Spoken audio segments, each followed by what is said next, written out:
การขุดค้นความสามารถบ่มซ่อนการท่องเที่ยวถึงอ่างเก็บน้ำแม่น้ำดา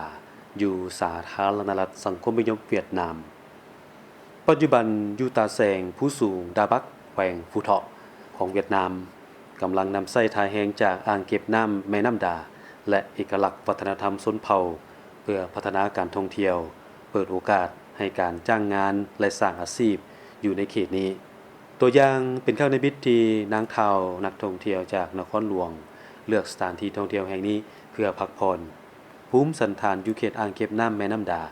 พร้อมกับเฮือนผักที่สะท้อนเอกลักษณ์ของชนเผ่าได้เฮ็ดให้นางและนักท่องเที่ยวหลายคนรู้สึกประทับใจนางเงวียนทูเทากล่าวว่าเมื่อเดินทางมาฮอดสถานที่แห่งนี้ข้าพเจ้ารู้สึกได้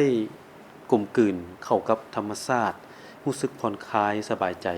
หลีกหนีความกดดันและความเคร่งเครียดอยู่ในตัวเมืองเพื่อเป็นการดึงดูดนักท่องเที่ยวให้อยู่ดนและหลายขึ้นบรรดารีสอร์ท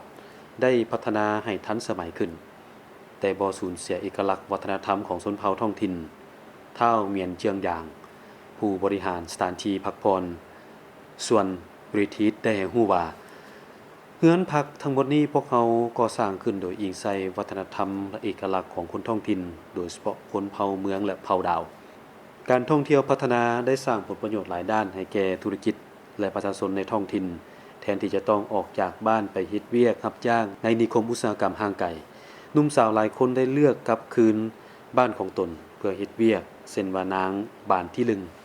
ได้กล่าวว่าไปเฮ็ดเวียกไกลบ้านหลายค่าที่อยู่อาศัยก็ค่อนข้างแพงแต่ละครั้งกลับบ้านก็ต้องเสียค่าใช้จ่ายหลายเฮ็ดเวียกอยู่ที่นี่พวกเฮาอยู่ใกล้บ้านมีความสะดวกหลายกว่านางฮาที่ทำกล่าวว่านับแต่สถานที่ท่องเที่ยวเริ่มเปิดดำเนินงานข่อยก็ได้เข้ามาสมัครเวียกหลายหับอยู่ที่นี่ก็คงที่แต่ละเดือนได้รับ6ล้านดงสามารถดูแลครอบครัวและลูกๆได้ปัจจุบันอยู่ตาแสงดาบักมี2จุดท่องเที่ยว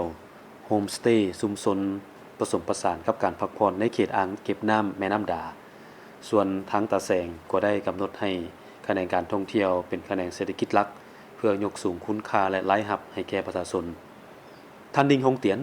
แผนกวัฒนธรรมสังคมแขวงฟูเถาะให้ฮู้ว่าปี2025บรรดาสถานที่ท่องเที่ยวเหล่านี้ดึงดูดนักท่องเที่ยวบรรลุหลายกว่า 35,000 เที่ยวคนเข้ามาพักผ่อนและสัมผัสกับการบริการต่างๆเส้นพายเรือคายักถึงแม่น้ำดาและกิจกรรมอื่นๆสิ่งนี้ยังได้สร้างไปเหตุงานทำให้แก่แห่งงานท้องถิ่นหลายขึ้นเช่นเดียวกัน